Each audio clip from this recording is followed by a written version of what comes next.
right. So the last one for the day is all right. Dealing with fear in the lacrosse goalie. Um, so this one, no clips to talk about here. I think one things for those of you guys that don't know, like for my lacrosse goalie university members, we do more clips inside lacrosse goalie university where I pick apart like younger goalies in a respectful way. I just don't like doing it here in kind of a forum where everybody can kind of see it and then people get upset, like, why are you picking on a young goalie, whatever. So I'll stick to doing the pro goalies here because we want your goalies to be better than the pro goalies. Okay. So, but for my lacrosse goal university members, there's more clips going in lacrosse goal university where we break down like an actual like a younger goalie or high school goalie dealing with sort of issues. So the concept here though, about fear in lacrosse goalie. So the culture in lacrosse, which I talk about a lot, and Joel Rose loves using the term lax bro, Jonathan Redfern as well, lax bro. Lax bro culture again was very popular, kind of in the late 2000s. There was just kind of like this cool factor, but in the goalie position alone, there are still coaches, and I know some of them who think that chest protectors slow lacrosse goalies down. And I think that is one of the most asinine comments out there, right? And so I've lost some friends over that because it just doesn't make sense to me. Because what you're asking now, and also this is kind of, I saw this on Instagram today. I think it was Lehigh doing some sort of weird fast catching drill with their middies in front of a fence, and I was like, you guys just need to get in the cage. Like this is just a waste. But the idea is that, so I believe, and I wrote about this in my book. Um, the idea that everything's possible with progression. Like I'm a pretty optimistic guy because I've seen kids be late bloomers than early bloomers. And we know, if you follow the Changing the Game project and if you follow any sort of like long-term athlete development, there's a lot of research that shows, and Angela Duckworth, who wrote the book Grit, talks a lot about. There's a lot of research that shows, man, if you just stick with it, good things are going to happen. And that's really true for the lacrosse goalie position because, you know, a lot of kids, what a goalie is basically trying to do, and you really have to understand this as a coach and as a parent, is like your goalie is trying to overcome that built-in innate response that has them run away from an oncoming car, right? Or a fire or a lion, or a barking dog. Like that response that's in your head that tells you to just get the hell out of there is what a goalie is trying to overcome, right? And so so I believe 100% that everything's possible with progression. So that's rule number 1. But foundation rule number 2 is the Goldilocks theory. Sometimes the oatmeal is just too hot, right? And that is applicable to that is a unique thing to every athlete at every age and every stage of development. Okay. Um, so you can see it in the pro level, and I'll probably do some more videos on this later. But I see pro lacrosse goalies, and I did one from a bunch of weeks ago, a bunch of months ago, um, about the PLL final, where I just saw like the goalies were not making overly aggressive moves to a ball because you know what, to put your shin on a PLL level shot, it hurts. And if you want to figure out how that feels, just go to Home Depot, buy a rubber mallet, give it to your wife, and have her whack you in the shin with it. Or better yet, you take it and whack her in the shin with it and see how that goes. Okay. So the idea is that even though you want your goalie to take one for the team or toughen up or or just be better, right? The idea is that in their head, male or female, they are going to they are wrestling with a neurochemical cocktail, okay? That basically says, "Oh my god, that might hurt. I'm getting the hell out of here." Okay? So, so before you totally click away, there is though a level of trust. So when I'm in the cage, I am trusting my shooters, especially in practice, especially in practice. And this drives me crazy every single season when I hear from a D1 goalie in a program where the coaches do not help to protect their goalies in practice. Right? This drives me nuts because what ends up happening is that there's a value versus performance debate, right? The goalie in their head is going like, is this worth the effort? Like, is the juice worth the squeeze, right? That you've heard that term, where the idea is that if your goalie is in the cage and they feel threatened, where if the ball comes and it hits them, okay, and they can't trust, right?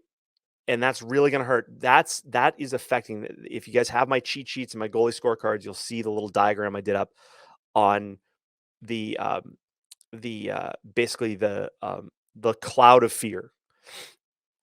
So a goalie has a certain amount of time when the ball is wound up and leaves the player's stick to when it reaches a point that the goalie has to get to before he goes past them. They've got to see the ball, they've got to decide and know where it's going, and they have to move in front of the ball. If at any point, though, in that process, the brain adds, wow, this might hurt. Or, hey, remember the last time this ball came in that area and it hit us in the shin? Yeah, that was fun. By the time that thinking has gone through in the head, the distance now that the time that the goalie has to actually try to move properly and make that save is shortened, right? And now that's the best case scenario. The worst case scenario is where that the brain overwhelms the body and the brain waves are so like kind of stressed out and high level, the goalie can't even process at that point, right? The goalie just can't. You're not learning in those situations. The fear response is totally kind of taken over. And if you want to read some kind of cool books on this stuff, like read Joe Dispenza's work, read Susan Jeffers' book, Feel the Fear and Do It Anyway. Um, there's lots of books that get more kind of in the neuropsychology. Listen to Dr. Huberman from Stanford, phenomenal podcast if you want to get all techie on that. But the idea is that your body, like if your goalie gets to a point where the porridge is too hot, then we're no longer benefiting the goalie, and we're just hoping that that they can get in front of that ball and help the team. Okay. Um, um, so the idea is that Tyler Queen, I see your question, buddy. I'll get to that. I'll get to that after this one. Okay. Um, so the idea is that if we can keep a goalie as long as possible in a position where the porridge is not just right or too cold, but it's between just right and too hot, and the number is like 4%. I can't remember where that number comes from now. I wrote about that in my book too, but I can't remember where the reference comes from. But the idea is like when you take on a task, and it is within a 4% range of being more difficult than when you're used to. That's a sweet spot where the brain is like excited, but it's not like overwhelmed, and your goalie can still kind of make things happen.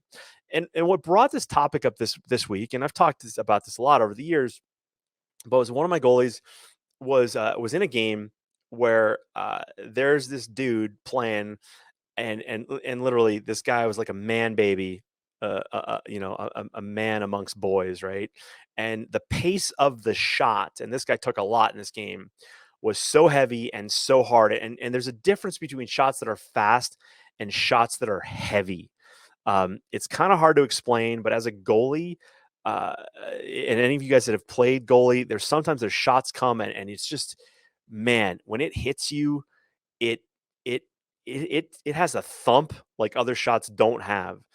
Um, a cool thing for your goalie is when they get to a stage of lacrosse and they're stopping shots with their stick and they smell smoke. Like literally, you smell burnt rubber off the ball and the mesh of your pocket. That is a day where you're like, man, like this is cool. But if you take that one off of some of the soft bits, you're not going to have a good day. But the idea is that if the intensity can be 4%, then a goalie now isn't making this like mental trade-off of like, is the juice worth the squeeze? Right. So now you're going to go into games where you can't control that, right? You're going to go into games where I can't control how like I can in practice, right? I can control distance, I can control the density of the ball. We can use tennis balls. We can do anything like we want to there. We can tell the shooter to shoot behind a certain point or shoot for a certain spot. But in a game, I can't do that, right? And so that's where yeah, you want your kid you want your goalie to be able to kind of step up. But this is where I think a lot of people fail goalies, where they just go like, "Oh, well, he's going to have to learn it sometime, or she's going to have to suck it up at some point." Well, when does that point have to be, and does it have to be right now? Right. So now we go into a game where we really want our goalie to do well. But if I've beaten the heck out of my goalie in practice, and now you can't do something on a game eh, that you haven't done in practice, or you haven't you can hope that all of a sudden the goalie has this epiphany and things click and all of a sudden they're like, oh, angels sing and they're playing really well. But the idea is that come game time, I have to either pad up my goalie, right? To be prepared for that onslaught, and that's something I encourage all my goalies to do, especially in games that don't really matter, and a lot of games don't for every even when you go to, like, Maryland to some, to Crab Fest or something, do those games really matter when you're 12? No. So, if even if you're a high school goalie, if you go into a game and you feel naked and underprotected, you are not gonna play as well as you could if you do feel protected, right? Right, and even, like, my goalie played one game against and had that one team that had really heavy shots and he scored a bunch, and it was scary, right? Goalie's, like, jumping back to make saves, not moving ahead. But in the next game, when that shooter was not in the next on the next team, that other team was kinda weak, well, the goalie played better, and there you go. That's in the window, it's in the wheelhouse of the goalie, right? The goalie's like, "I got this. Okay, cool." Right? So that's what we want. So if we go into a game and now like I remember very vividly playing in the Lake Placid tournament, which and I was a backup for the Rochester Knights, and it was all these Syracuse All-Americans, right? And these were guys that had graduated college. So they're not just, college lacrosse men. They're like men, right? And it's a different deal. So so I remember getting shot on by Charlie Lockwood. And Charlie, if you're out there watching this, like man, you had a massive impression on me. And one of the things, Charlie was warming me up, and I was like, this is awesome because I smelled smoke on my stick. And I remember he ripped a ball on me high, and I tipped it over the cage, and it flew like 50 yards. And I remember it because it landed like just as far behind the end line as the end line was to the goal, and it hit a kid, like a little kid. The kid was like 10 or 12 maybe, and it just fell that kid. And we just stopped the war. We ran back to see the kid, and he was like not happy. But I was like, dude, we almost killed that guy. But for me in the cage, I remember some of this, the first couple saves I made in that warm up, I was behind. Like I was like, wow, I haven't seen shots this fast ever, right? But I was still in that 4% window, right? I was still like, okay, this is good, this is reasonable, this is okay. But I see coaches ripping on goalies from 10 yards in warm up. One of my girls this past 2 weeks ago sent me video from like a tournament she was at. The coach is just ripping on her. And the thought process was like, well, she's gonna get 8-yard rips in the game. I'm like, yeah, but in the game, that's different. And for all the women listening to me now, when my wife was pregnant with both our kids were born at home with a midwife. And I remember the midwife saying, like, you're not gonna have any pain that you can't deal with. And also one thing that a term that I've always used is pain with a purpose, right? Like you're gonna have a baby. Like, hey, that's sweet. Women have been doing this for generations, right? Um, but your goalie goes through that same process. But sometimes your goalie will go into a game, and every goalie will tell you this that a bruise you get in a game is different than a bruise you get in practice. But sometimes your goalie will get into a game where that the bruise in that game is not worth it in the overall scheme of things, right? They don't want the abuse. They don't want to be beat up. They don't want that stuff. And it's just not worth it. Now, if they are all in with their team and your team has made this incredible run through the playoffs and you're playing nothing but a team stacked with all Americans, if your goalie can step up to that all of a sudden to be like, oh my God, I'm ready. Like, this is my calling. I totally want to play lacrosse in college. This is fantastic. Look at this best thing. Then they might have a good game, but the odds are that they're going to be that kid is really small. Okay.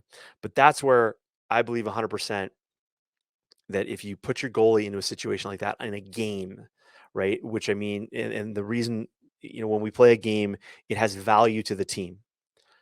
But sometimes asking your goalie to go in there and just step up when they've never been able to step up before, that's a massive ask.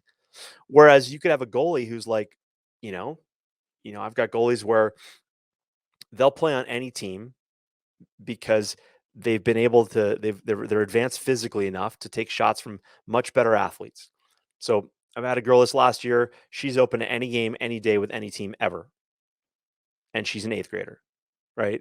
But she will go up against a bunch of like grade 12 All-Americans and she will take it, right? One, because she knows there's a little bit of trust. She trusts them to miss her, right? And that's something where if your goalie is getting beat up in practice, they lose that trust, right?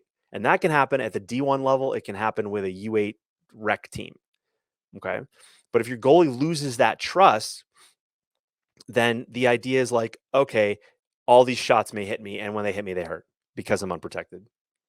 That's just not cool. So one of the things I encourage my goalies to do and my coaches to do is overprotect your goalie in practice. Just have fun with it.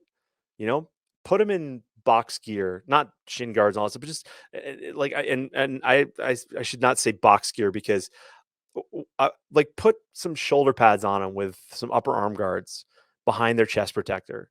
Put them in football pants, put them in baseball shin guards, because they'll realize like, wow, I can play, I can run, and I feel better about this whole damn thing because I'm not getting abused. And when I go to dinner, I can still bend my elbow and blow my nose or pick my nose, whichever it is for them, right? But that's a big deal. So remember this. Everything's possible with progression. Okay? Remember the Goldilocks approach. Some porridge is just too hot. If we can have porridge that's like 4% hot than what they're used to, we're in a good zone. Okay, we're in a good zone. But porridge that's too cold too, like, that's maybe a waste of a day, right? But whatever. It can be fun, it can be refreshing, can help a goalie just kind of get their love of the game back if they finally go out and they have a situation where they're having fun. But fear is a neurochemical cocktail, and it's not about it's like a freight train. Okay. It's a freight train coming. When they get into a fear mode, it's a freight train coming. And it's really difficult to stop the train. It's easier to reroute the train. Right. And so if you check out my at athletespecific.com or on my YouTube channel, I got a video called Why Athletes Don't Have Anxiety. And it's kind of a controversial title, but if you watch it, you kind of get more what I'm talking about here. So, all right, guys, thanks for watching and thanks for listening wherever you are. Do me a favor, hit the like button if you like this, and be sure to subscribe if you haven't already. When you're ready, head on over to lacrossegoalieuniversity.com/coaching so I can work with you and your goalie. And while you're at it, check out athletespecific.com to learn more about mental performance and high performance. You may not know this, but I work with athletes in a variety of sports. Lacrosse is my love, but man, I love athletes and the families who support them. So head on over to athletespecific.com, check it out, and I'll see you in the next video. Cheers.